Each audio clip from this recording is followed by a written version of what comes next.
Day 1 of realisation ആണ് regarding my learning pattern.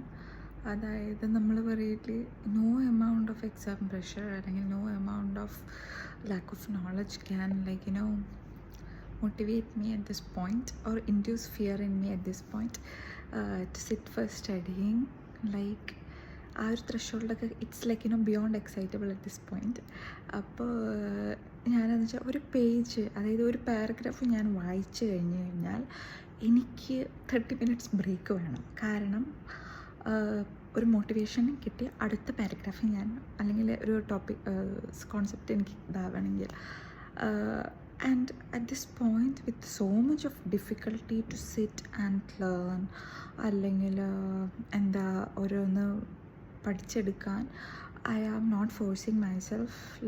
I'm trying to be gentle with myself, kind with myself, and നമ്മൾ പറയില്ലേ patient വിത്ത് myself. കാരണം output എന്തെങ്കിലും ആയിക്കോട്ടെ, എന്നെ സംബന്ധിച്ച് ലാസ്റ്റ് കുറച്ച് മാസങ്ങളായിട്ട് വീക്കെൻഡ്സിൽ എനിക്ക് പഠിക്കാൻ തീരെ പറ്റില്ലായിരുന്നു.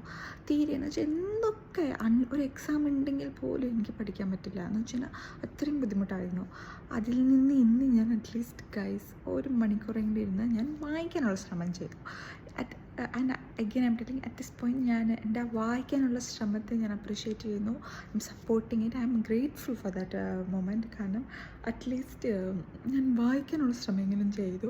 ബുക്ക് തുറന്ന് വായിച്ചു, കോൺസെപ്റ്റുകളൊക്കെ കുറച്ചും കൂടി റീകളക്ട് ചെയ്യാൻ നോക്കി, വീണ്ടും റിവൈസ് ചെയ്യാൻ നോക്കി, ശ്രമിക്കുന്നുണ്ട്. ആൻഡ് ഈ ബേബി സ്റ്റെപ്പിനെ ഞാൻ ഒരുപാട് അപ്രിഷ്യേറ്റ് ചെയ്യുന്നു. I M so proud of myself. I hope ഇങ്ങനത്തെ കുഞ്ഞു baby steps are going to make better changes in the future regarding my learning patterns or learning curve. So happy about myself and this day.